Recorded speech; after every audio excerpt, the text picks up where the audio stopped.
የአእምሮ ጤና ያለ አእምሮ ጤና ጤና የለም። የአእምሮ ጤና ይህ ፕሮግራም ፖዚቲቭ አክሽን ፎር ዲቨሎፕመንት የተሰኘ ሀገር በቀል ግብረሰናይ ድርጅት ከአርሚያ ፋን ኤፍኤም 94.8 ጋር በመተባበር ተዘጋጅቶ በየሳምንቱ ዘወትር በዚህ ሰዓት ወደ እናንተ ይቀርባል። የአእምሮ ጤና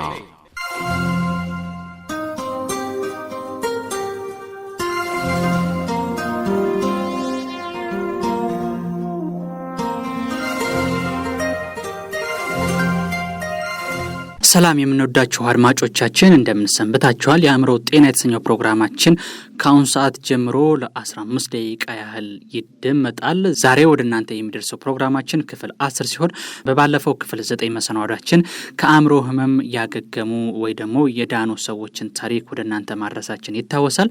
በዚህም እንግዲህ የአእምሮ ህመም ሕክምና ካገኘ እንደ ማንኛውም በሽታ ሊድን የሚችል በሽታ እንደሆነ ሰፋ ያለ ግንዛቤ አግኝታችኋል ብለን ተስፋ እናደርጋለን።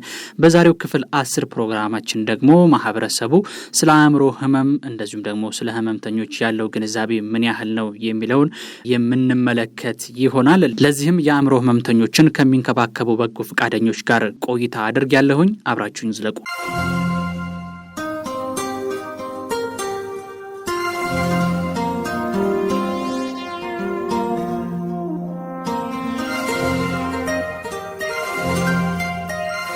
አሁን ላይ በሀገራችን እጅግ አስፈሪና ተላላፊ ካልሆኑ በሽታዎችም ማለት እንደ ስኳር፣ ደም ግፊት፣ የልብ ህመምና መሰል ገዳይ በሽታዎች እየተስፋፉ መጥተው ስጋት እየሆኑ ይገኛሉ። ነገር ግን ከነዚህ አደገኛ በሽታዎች ይልቅ መንግስት ትኩረት ያልሰጠው ህዝቡም በደንብ የማይረዳለት የአእምሮ ህመም ስርጭት ከፍተኛ እንደሆነ ይነገራል። ለዚህ በሽታ መከሰትና ለመስፋፋቱ የተለያዩ መንስኤዎችና አስፋፊዎች ያሉ ሲሆን ህብረተሰቡ ስለ አእምሮ ህመም ያለው የተዛባ ግንዛቤ ለመስፋፋቱ ትልቁን ድርሻ ይወስዳል። ወይዘሮ ምስራቅ ተስፋዬ በድሬዳዋ ከተማ የ03 ቀበሌ ነዋሪ ሲሆኑ በቀበሌያቸው የሚገኙ የአእምሮ ህመምተኞችን በመንከባከብ ወደ ህክምና እንዲሄዱና መድኃኒታቸውን በአግባቡ እንዲከታተሉ የሚያደርጉ በጎ ፈቃደኛ ናቸው። እሳቸው እንደሚሉት ከሆነ ሰዎች የአእምሮ ህመም ይድናል ብለው ስለማያስቡ ህመምተኞችን በተለየ መልኩ ሲያዩቸው እንደሚስተዋል ይናገራሉ። ማህበረሰቡ አእምሮ ህመምተኛ ይድናል ብሎ ያለማሰብ ነገሮች አሉ። ማግለል አለ። እኔ ትሪት አድርጊያት አሁን እስከ ሆስፒታል ደረጃ ያደረስኳት አለች። ቤተሰብ የለም፣ ማንም የለም። አንድ ልጅ አላት።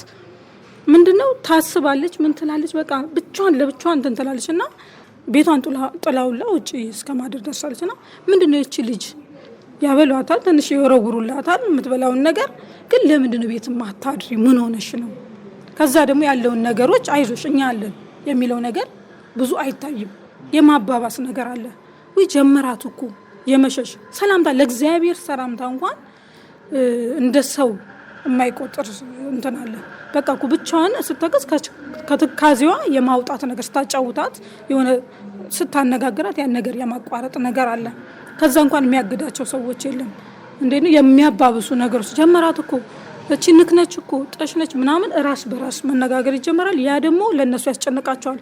ሰዎች እንዲያሉኝ ነው ያለች ራሱ የተባባሰችበት ሁኔታ ላይ የደረሰች አንድ ክላይንት አለችኝና ደማነስ ደረጃ ብዙ ነገር ምግባት በላም ማሰብ ነው መጨነቅ ነው። አሁን ካለው ወቅታዊ ጉዳይ ጋር ደግሞ ተባብሶባት ነበር እና ያለው የማህበረሰብ ተጽዕኖ የማባባስ ሁኔታዎች አሉ። አሁን ጅማር ላይ ያሉ አእምሮ ህመምተኞች መንከባከብና የኔነት ስሜት ካለማግኘት የተነሳ የመባባስና ከባድ የአእምሮ ህመምተኛ እስከ መሆን የደረሱ በአካባቢያችን ላይ ያሉ ከ03 ውጪ ብዙ ቀበሌዎች ላይ ያሉበት ሁኔታ አለ እና ያለው ግንዛቤ ደግሞ ማህበረሰቡ እኛ ቤት ለቤት ሄደን በምንፈልግበት ሰዓት ምንድነው እናንተ ዝም ብላችሁ ነው እኮ አይድኑ ዝም ብላችሁ ነው የምትለፉት ምናምን የሚል ነገር አለና አብረው እያደጉ ያሉትን ደግሞ ራሱ ገለልተኛ የማድረግ ነገር አለ። በጤና ሆኖ አብረው ሲበሉ ሲማሩ ሲኖሩ የነበሩትን ጭንቀት ውስጥና በራሱ ሰዓት ለብቻም በሚያወራበት ሰዓት ምናምን ይሄ እኮ ጀመረው በቃ ጠሽ ነው ብሎ የማግለል ነገር አለ ማህበረሰብ ላይ። አንድ ቤተሰብ ከቤተሰብ አባል አንዱ ለአእምሮ ህመም ሲጋለጥ ለህመሙ መንስኤዎች ሌሎች መንፈሳዊ ምክንያቶችን ማቅረብ እንጂ ወደ መፍትሄው ለመሄድ እንኳን ይዘገያል የሚሉት ወይዘሮ ምስራቅ ታማሚውና ህመሙን አምኖ ባለመቀበላቸው በተዘዋዋሪ በታማሚው ላይ የሚያደርሱት ተጽዕኖ ከፍተኛ መሆኑንም ይናገራሉ። ቤተሰብ ራሱ ትልቅ ለአእምሮ ህመምተኛው ተጽዕኖ ነው። ለምንድነው አምኖ ያለመቀበል ነገር አለ። ልክስ ያንን ነገር ሲጀምረው ችላይ ማለት ሁኔታ አለ። ወደ እምነት ተቋምም ወደ ጸበል ትንሽ ወደ ጸበልና ወደ አምልኮ ቦታ ይወስዷቸዋል። ትንሽ ይሞክራሉ። ከዛ አምጥተው ምንድነው ማሰር ነው ወይ ቤት ውስጥ መዝጋት ነው። አንድ ቤት ውስጥ ሌላ መፍትሄዎች ላይ አይፈልጉም። እንደገና ደግሞ አመለካከትም አለ ባህልን ተመርኩዞ መድኃኒት ተደርጎበት ነው። ይሄ የሆነ ተጽዕኖ ተደርጎበት ነው። ከአምልኮ ደግሞ ቤተሰብ የሚያመልክል ከሆነ እነሱ እኮ እንዲህ ስለሚያደርጉ ወይ ጨሌ ስለሚያደርጉ ወይ ደግሞ ጠንቋይ ቤት ስለሚሄዱ ይሄ ተለክፈው በዛ ነው የነሱ እንትን ነው የእናት ያባቱ ኃጢያት ነው ብሎ የመፈረጅና በቃ አምኖ የመቀበል ያመጣብን ነው። ቤተሰቡም ያመጣብን ነው። እሱ የታመመው የሆነ የኋላውን ታሪክ አንስቶ በዛ ተጽዕኖ ነው ብሎ አስሮ የማስቀመጥ ሁኔታዎች አሉ። አብዛኛው ግንዛቤ ቤተሰብ ላይ የለም። ወደ እምነት ተቋምም ወደ ጸበሉም ከስንት አንድ ነው ወደ ጸበሉም ወደ ሌላም የሚሄደው። ከዛ ደግሞ በተረፈ ወደ ሕክምና የመምጣቱ ነገር በጣም አሁንም ህብረተሰብ ላይ በጣም ቤተሰብ ላይና ህብረተሰብ ላይ ችግር አለ።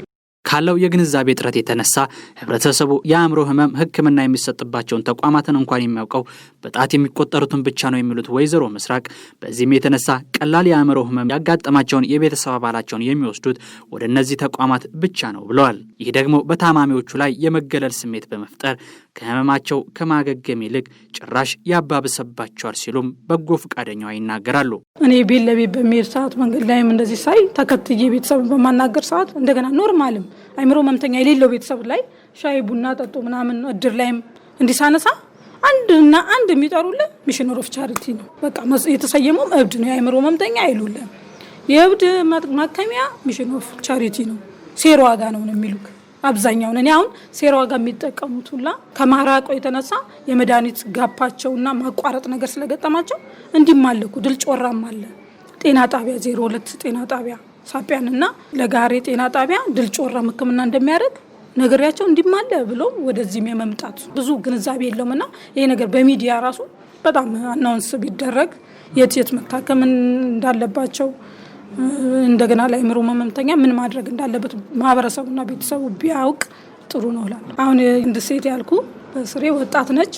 ቀጥታችን ሴት ያመጣልኝ ሰው ምስራቅ እንዴት ነው ከሌኩ እንዲታመመች በእናትሽ ወስደን ሚሽነሪ አይሆንም ነው ያልኩት።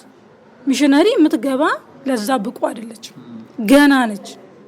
እች ልጅ ትድናለች። ቤቷ ማደር ታስጠላት ወደ አይምሮ እስክትመለስ እኔ ቤትም እያደረችም ቢሆን ህክምናውን እንተከታተለ እኔ ራሴ እያስዋጥኳት ነው ያልኩት። ለምን እቺ ጅምር ላይ ጭንቀት ነው እንግዲህ ጭንቀት ያለባትን ሰው ስለሌላት ቤተሰብ ስለሌላት ወስደን ሪፈር ጽፈን ወደ ሚሽን ኦፍ ቻሪቲ ብንጥላት እዛ ጋር ብሶባት ነው የምትወጣው። ከባድ የአይምሮ ህመም ያለበት ነው እዛ ውስጥ የሚገባሉ እና ቤተሰብ የሌላቸው ነው እዛ ጋር የሚጥሉት። የነሱ ህመም እሷን ያባበስባታል ብዬ ነው ያሰብኩት እኔ። ስለዚህ ትሪት ከተደረገች ልጅ በምትኖርበት ቤትና በምትኖርበት ማህበረሰብ እኛው ትሪት እያረግናት ቁርስ ምሳ አብረን እየጠጣን እየበላን ከኛ ጋር እየኖረች ከማህበረሰቡ ጋር እየሳቀች ትለወጣለች ብዬ ስላመንኩኝ እዛ ጋር ጫናዎች አሉ። ለምንድነው ለጅማሩ ላይ ላሉ ለባሰበትም ቢሆን ማህበረሰቡ ጋር እያሉ ቢድኑልን ነው የሚሻለው። እኔ ልጅ እዝችው ጋር ሆና ከማህበረሰቡ ጋር እየዳነችልን ነው። እዛ ግን ብትገባ ብሶባት ነው የምትወጣ። ብሶባት ስለ ጥሩ ህክምና ያደርጋሉ፣ ጥሩ ክትትል ያደርጋሉ፣ ጥሩ ድጋፍ ያደርጋሉ። ግን ይሄ መገለሉ ለብቻ እነዛ አይምሮ ህመምተኞች ለብቻ አንድ ክፍልና አንድ ግቢ ታጉሮ መኖር ለነሱ ትልቅ ህመም ነው። ስለዚህ ከማህበረሰብ ጋር ሆነ እኛ ማህበረሰቦች ጎረቤት ለጎረቤት አካባቢው የሚያውቃት ሰው እያበላ እያጠጣ ማብላት ማጠጣት ብቻ አይደለም ማጫወት። ባለኝ ትርፍ ሰዓት ከሷ ጋር ባወራስ ችግሯን አቀላታለሁ። ያን ችግሯን ደግሞ ለአንዱ ባማከር ያ ሰው ይቀርፍልኛል። ስለዚህ የመዳኑ ቻንስ ያለው ማህበረሰብ ጋር ሆነው ህክምናና ያለውን በባህልም ክትትል ሲያረጉ ነው። አንድ የአእምሮ ህመምተኛን መንከባከብና ማሳከም ትልቅ ብልሃትና ትዕግስትን ይጠይቃል። ምክንያቱም ህመምተኛው የባህሪ ለውጥ ነው ያመጣውና ወይም አእምሮውን ነው የታመመውና። ለዚህም ለአስታማሚዎቹ አስቸጋሪ ስለሚሆንባቸው ልዩ ትኩረትና ድጋፍ ያስፈልጋቸዋል። ወይዘሮ ምስራቅ ህመምተኞችን ለማሳከም ወደ ድል ጮራ ሪፈራል ሆስፒታል ሲያቀኑ ምንም እንኳን ባለሙያዎቹ ከፍተኛ የሆነ ትብብርና ድጋፍ ቢያደርጉላቸውም በአንዳንድ የአገልግሎት መስጫ ማዕከላት ላይ ግን ክፍተት እንደሚታይ ይናገራሉ። ጤና ተቋማት ላይ አሁን እኔ አብዛኛውን ከጤና ጣቢያ ጋር አይደለም ግንኙነቴ፣ እንደ 03 ከድል ጮራ ጋር ነው ግንኙነቴ። ስለዚህ ጥሩ ሐኪሞች አሉ። በጣም ጥሩ ከኛ ጀምሮ እስከ ህሙማኖቻችንን ይዘን የምንሄዳቸውን ትሪት ያደርጉልናል። መድኃኒትም ራሱ በሚሉበት ሰዓት የመምከርና በመሀል የመጥራትና እነሱን ትሪት የማድረግ ነገር ለኛ በተለየ እንዳውም በእኛ በኩል እንደዚህ የሚሄዱትን በጣም በተለየ ሁኔታ ለምንድን ነው ከማህበረሰብ ውስጥ ፈልፍለን ግንዛቤ የሌላቸውን ማህበረሰብ ነው እዛ ጋር አይምሮ ህመምተኛ የጀመራቸውን ነው እያወጣን ያለ ነውና ጥሩ ሐኪሞች ልጮራ ላይ በይበልጥ እነ ዶክተር ሄኖክ ጽዮንን እነ በሰላም ዳንኤል የሚባሉ አሉ ምህረት ምትባላለች ሁሉም አይምሮ ጤና ላይ የሚሰሩት በጣም ጥሩ እንክብካቤና እንትን አለ። ትንሽ ምንድነው የሚያስቸግረን ወደ ካርድ ክፍልና ላይዘን ክፍል ትንሽ የመሰላቸት እኛን ገና ሲያዩ እናንተ ደግሞ መጣችሁ ምናምን እቺ ማህተም ነች እንግዲህ እኛ ቮለንተር ነን እንግዲህ አስበው ማህተም አንስቶ ለመምታት የመሰላቸት እናንተ ደግሞ እንግዲህ መጣችሁ ወደዛ ዶክተሮቻችሁ ጋር ወስዳችሁ አስመቱ እኛ ምናምን የመሰላቸት ነገር አለ። እኛ ቮለንተር ነን እኛ አንድ ሰው ለማዳን ሁለት ሰው ለማዳን የመጣ ነው የእናንተ ደግሞ እቺን የመምታት በቃ ተባበሩን ብለን ለምነን አንዳንድ ጊዜም ሳናስመጣ የምንመጣበት ሁኔታ አለ። ካርድ ክፍል ደግሞ ትንሽ ከመጨናነቁም ይመስለኛል እንግዲህ አንዳንድ ነገሮችም ዳታዎች እዛች ጋር የሚቀመጡ ሰነዶች ምናጣበት ሁኔታ አለና አንድ ህመምተኛ ካቋረጠ አንድ ቀን ካቋረጠ ያለውን ሳይድ ኢፌክት በጣም ከባድ ነው። ስለዚህ ምንድነው ያ ካርድ በሚፈልጉ ሰዓት የለም ሲሉ ነገ ወይ ደግሞ የሆነ መንስኤ ፈልገን አዲስ ካርድ ደግሞ አይወጣም እንዲወጣ በዛው ስም ምናምን ዶክተሮቹ ጽፈውልን ካልሆነ ያቋርጣሉ። ሁለተኛ ቀን ላይ ያገኘሁት እንትን አለ እንደ አዲስ ያወጣሁት። ስለዚህ ለምንድነው ጮኬ ነው እሱንም ለምን ማቋረጥ የለበትም። አንድ ኪኒን ሁለት ኪኒን ሲቀረው ነው ፎሎ አፕ የሚመላለሰው ቀጠሮን የሚመጣው። ስለዚህ ያንን ካቋረጠ ደግሞ በጣም ችግር ሳይድ ኢፌክቱ በጣም ችግር ስለሚያመጣበት ይሄንን ቢቀርፉልን እንደ ድል ጮራ ካርድ ክፍል ላይ ያለውን ችግር የአእምሮ ህመም መድኃኒት አንዴ ከተጀመረ ህመሙ ሙሉ በሙሉ እስከሚጠፋ ማቋረጥ የማይሆንና ውድ መድኃኒት ነው። ይህ በመሆኑም ብዙዎች ዋጋውን መቋቋም አቅቷቸው ጎዳና ላይ ወጥተዋል፣ በየቤቱ ታስረዋል። አሁን ላይ ግን በድሬዳዋ ከተማ ጥቂት ለማይባሉ የአእምሮ ህመምተኞች ፓድ የተሰኘው ሀገር በቀል ግብረሰናይ ድርጅት በነጻ ያቀርብላቸዋል። ይህም ትልቅ ሰብአዊነት ነው የሚሉት ወይዘሮ ምስራቅ አሁን ላይ ግን በድርጅቱ ስር የሚታቀፉ ህመምተኞች ቁጥር እየጨመረ በመምጣቱ አገልግሎቱን ለማስቀጠል መስተዳደሩ ከፓድ ጎን መቆም ይገባዋል ይላሉ። ከመድኃኒት አቅርቦት ጋር ብዙ ችግር የለም። እንደ ፕሮጀክት እኛ ፕሮጀክት እንግዲህ ፓድ ይባላል። ምንድነው ከጤና ቢሮ ከድሬዳዋ ጤና ቢሮ አስተዳደር ጋርና ከሌሎችም ጋር ተቀናጅቶ ስለሚሰራ የመድኃኒት አቅርቦት ጥሩ ነው። ግን በይበልጥ ደግሞ ባለፈው አሁን የተወሰነ በጀት ነበረው ህሙማኖቻችን 9ኙም ቀበሌ ላይ ያሉት በዙብንና መድኃኒቱ በጣም ኦቨር ነው። በአሁን ሰዓት ደግሞ የአእምሮ ህመምተኛ መድኃኒት በጣም ጨምሯልና ብሩ የማለቅ ነገር ሆነ። የማረቅ ሁኔታ ሲደርስ የኔነት ስሜት ተሰምቷቸው እነሱም የተወሰኑትን ድልጮራ እንትን የማለት ነገር አለና ቶሎ ያንን ነገር የማስቀጠል ነገር እንደ ድሬዳዋ ጤና ቢሮ የችን ነገሮች ሳንቲም እንትን የማለትና የመክፈልና መድኃኒቱን የሚያገኙበትን አሁን ግዙ ምንላቸው እኛ ፈልፍለን አውጥተን እንትን ሲያልቅ ፕሮጀክቱ የተወሰነ መድኃኒቱ ገንዘብ ሲያልቅ ግዙ ምንላቸው አለና ግዙ ስንል ደፍረን ማንላቸው ማህበረሰብ አለ። እናንተ አውጥታችሁ ከቤት አውጥታችሁ እንዴት ነው ግዙ የምትሉት ምናምን የሚሉት ነገር የኔነት ስሜት አሁንም ያልገባቸው ስላሉ ይሄን ነገር እንዳይቋረጥባቸው ጤና ቢሮ ከድሬዳዋ አስተዳደር ይሄን የኔነት ስሜት ተሰምቶት ይሄን ባይቋረጥባቸው ለፓድ ትልቅ ስራ ነው ፓድ እየሰራ ያለው ለዚህ ፕሮጀክት ያንን የመድኃኒት ፈንድ ቀጣይነት ባለው ማያቋርጥ ቢሆንልን እኛም ሳንሰላች ማህበረሰቡም ወይኔ ምን ይሆናል ነገ ደግሞ ይብስበታል የባሰ ሁኔታ ላይ ይገባብኛል መድኃኒቱን ካቋረጠ ሚልም ማህበረሰብ የገባው ማህበረሰብ ስላለ እኔ ክላይንቶቼ ነው ባይቋረጥ ልጄ ሜዳ ላይ ይወጣል ምትል እናት አለችኝ ትልቅ ሰው። ስለዚህ እንዲህ አይነቱ ችግር እንዳይገጥም በመድኃኒት በኩል ባይቋረጥና ፓድን የሚያግዝልን ድርጅት በይበልጥ ቢኖርና እንደ ድሬዳዋ ጤና ቢሮ ቢያግዝልን ስለጠይቃለሁ ማለት ነው።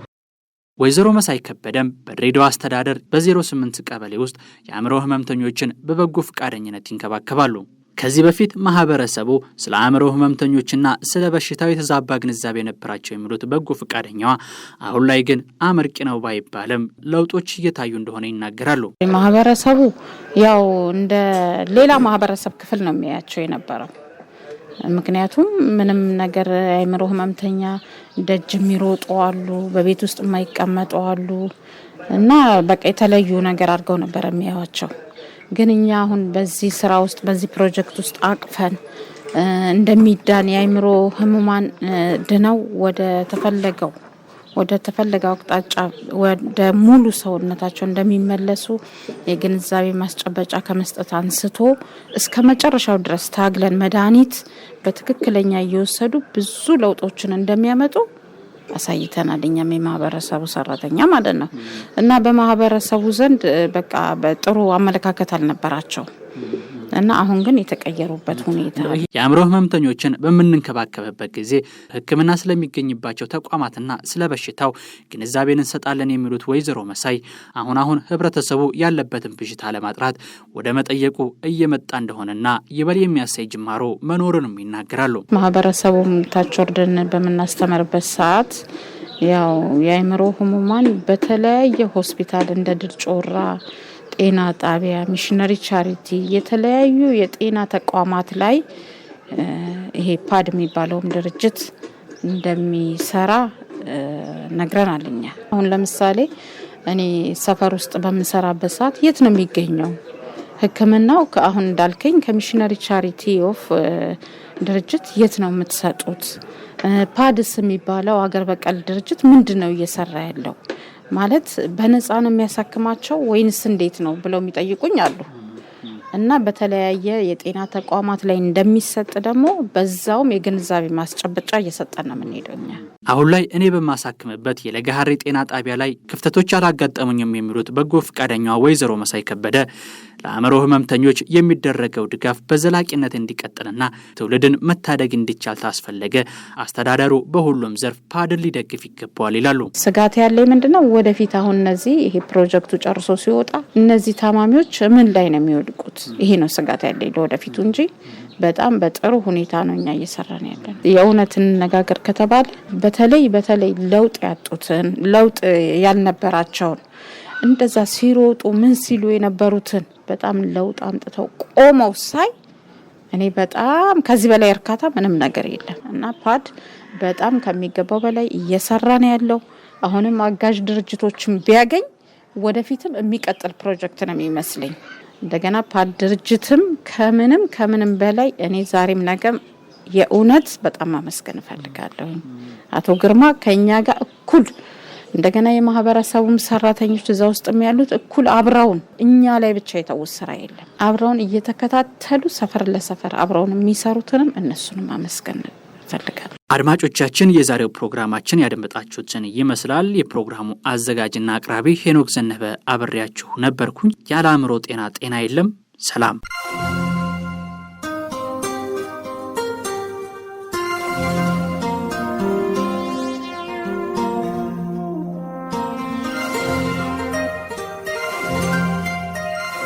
የአእምሮ ጤና።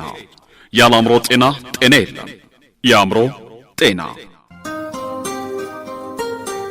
ይህ ፕሮግራም ፖዚቲቭ አክሽን ፎር ዲቨሎፕመንት የተሰኘ ሀገር በቀል ግብረሰናይ ድርጅት ከአርሚያ ፋን ኤፍኤም 94.8 ጋር በመተባበር ተዘጋጅቶ በየሳምንቱ ዘወትር በዚህ ሰዓት ወደ እናንተ ይቀርባል። የአእምሮ ጤና